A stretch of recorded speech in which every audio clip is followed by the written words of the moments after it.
This came out of one bed that was overloaded with potatoes that I couldn't figure out what to do with at the end.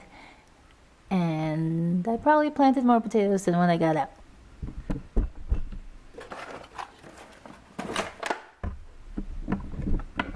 And here's all that came out of the other two beds. This one from the bed by the well, and this by the long bed.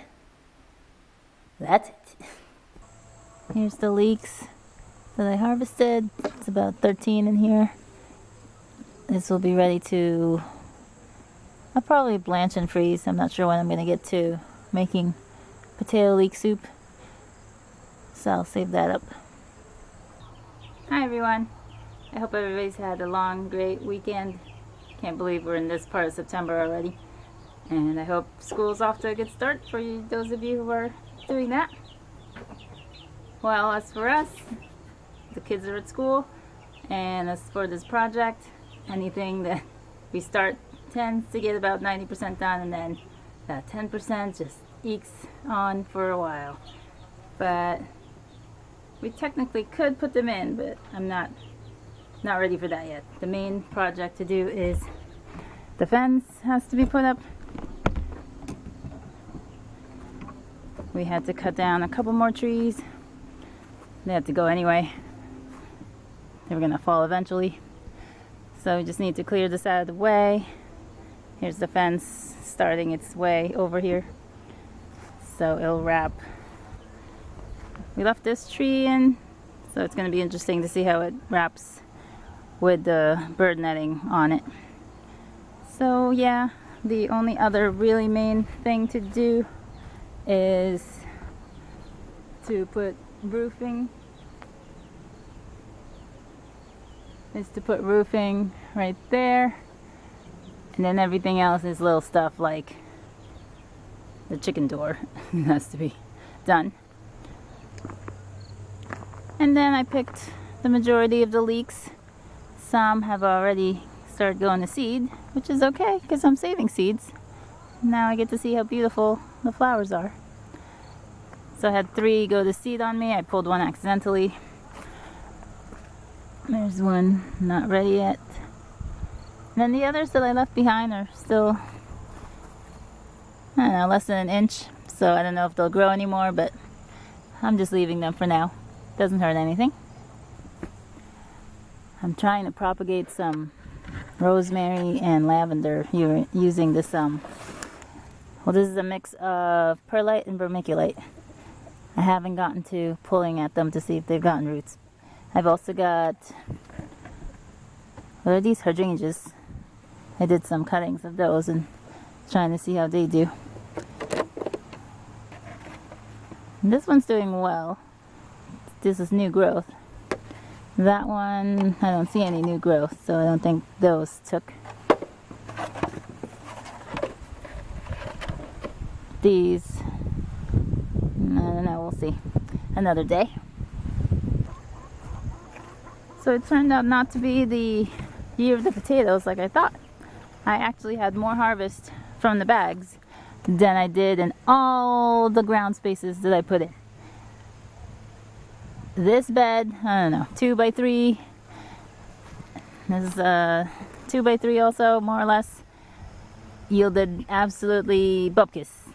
And I could see where there were trails of voles. And I left some half-eaten potatoes there.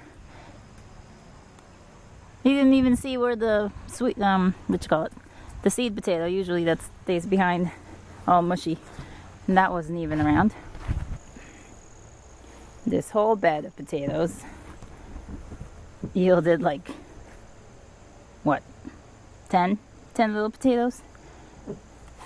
Here's one being actively eaten that I left behind. But all this beautiful green growth, and I got nothing on the ground. Even, like I said, the seed potatoes were gone. I'm not holding out much hope for the sweet potatoes. I'm guessing whatever came up from those have also been eaten. This was another area that potatoes were put into. Another 2 by 3. Also nothing. In better news, the eggplants are finally coming out. I didn't think they would. They're so cute. I gotta see which kind these are. And, I mean, doesn't look like it's a big success, but maybe one will make it. I can't believe how long it took them to fruit. This is the bed that I had just thrown the potatoes in. This is a 2x6. So this yielded the most potatoes at the end because it hadn't been discovered that there were potatoes here. At least that I know of. So they were tiny. There were still a lot of them. So the wood chips are primarily for the chickens to use. And we live on a pretty rural road, so while we have no problems of getting wood chips from Chip Drop, there tends to be some miscommunications here and there. So on the website it says they won't deliver, past into your driveway basically. But there's no road, like side road.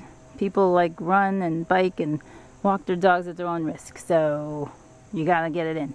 So the last 2 times we got delivered, it got delivered down by the bottom, but it's all swampy down there and it's just a mess.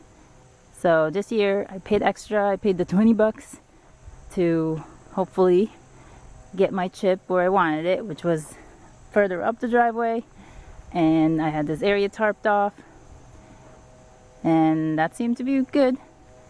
And then I got a notification then the next day or the day of, I don't pick up my email that often, that it had been delivered.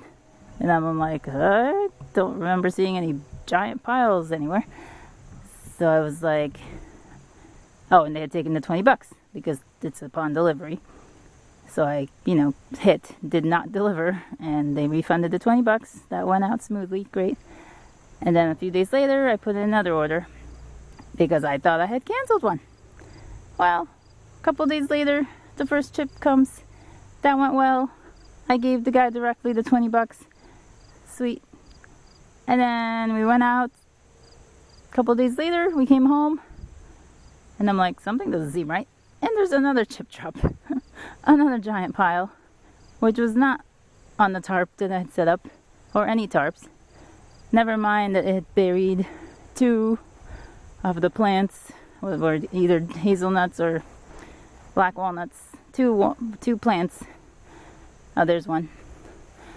Here's one slightly out of there, and there's definitely another one way in there, which it might survive. I don't know. I know weeds survive this, but that might survive, that might not. Well, it had to be moved anyway, but we were hoping not to kill it totally. So yeah, so that one's partially buried. There's definitely one completely buried. So use Chip Drop at your discretion. You end up with this problem, or 0 chips is also another problem people have. This amaranth is majestic.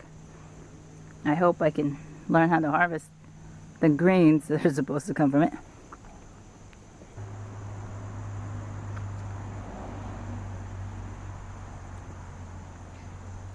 Well, the next video will probably be the September garden tour, or what's left of it. I hope you join me. I'll talk to you all soon. Bye!